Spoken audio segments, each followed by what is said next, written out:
Ever since Mojang teased this clip, the community has been wondering if Minecraft is getting a new dimension.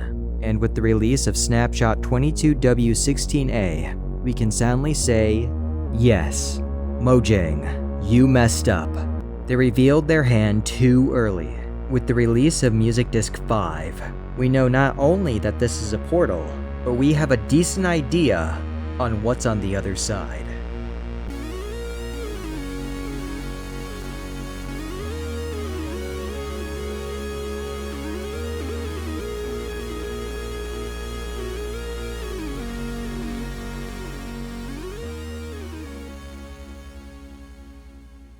First, we need to confirm that this is a portal.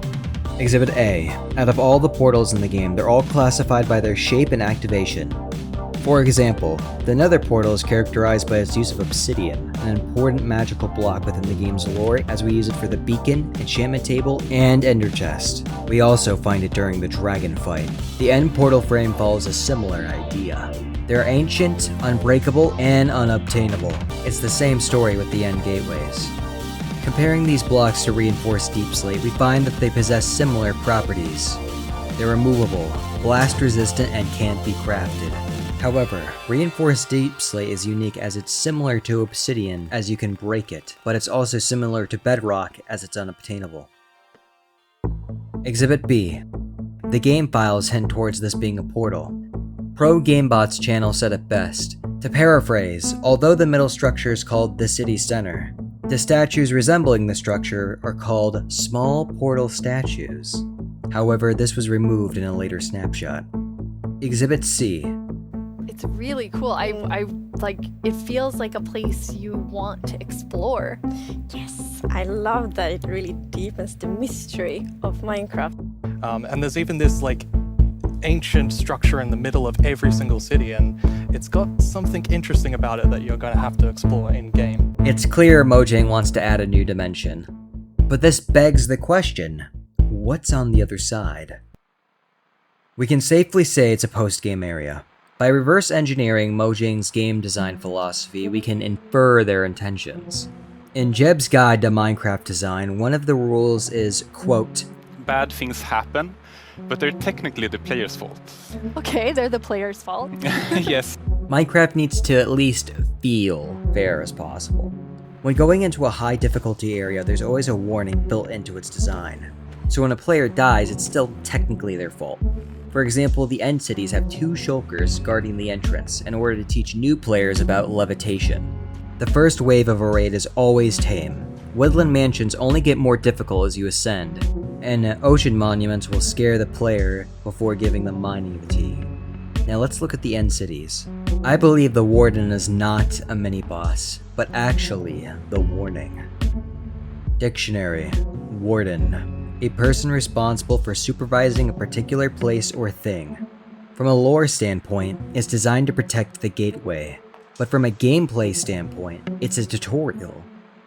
The ancient cities are filled with extremely overpowered loot and armor.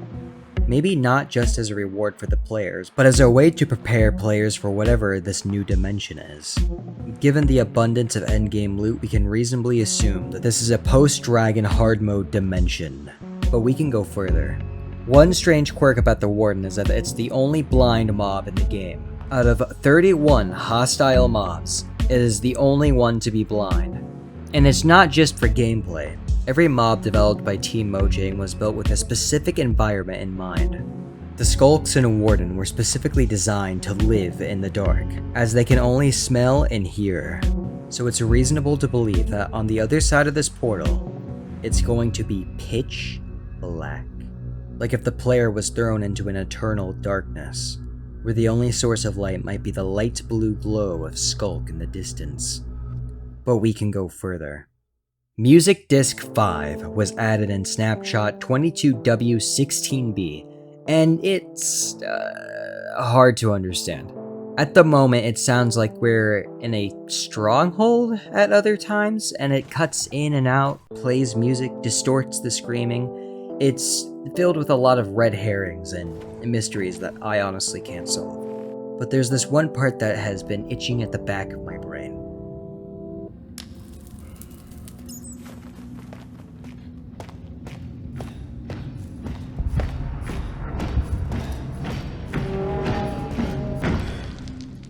Why do we hear metal stomping against the floor?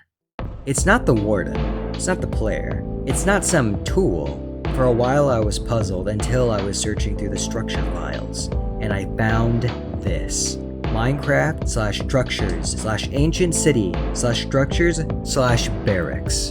Barracks. Noun. A building or group of buildings used to house soldiers.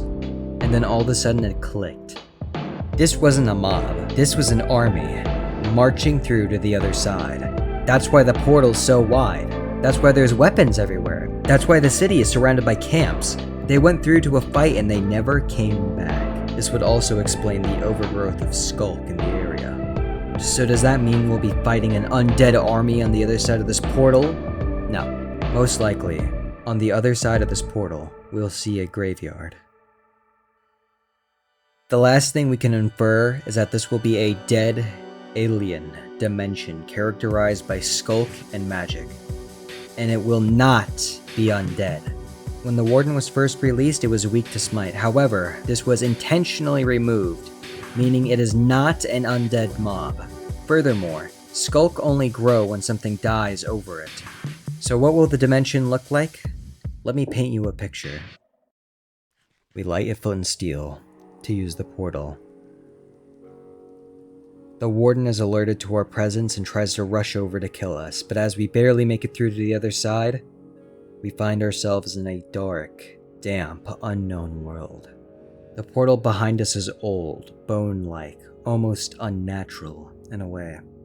A campsite knee-deep in skulk oozes from the disgusting earth as we carefully tread from the battleground. Beyond that, the only thing we can see out there is the faint light blue glow of an otherworldly life and a monster unwilling to be slain.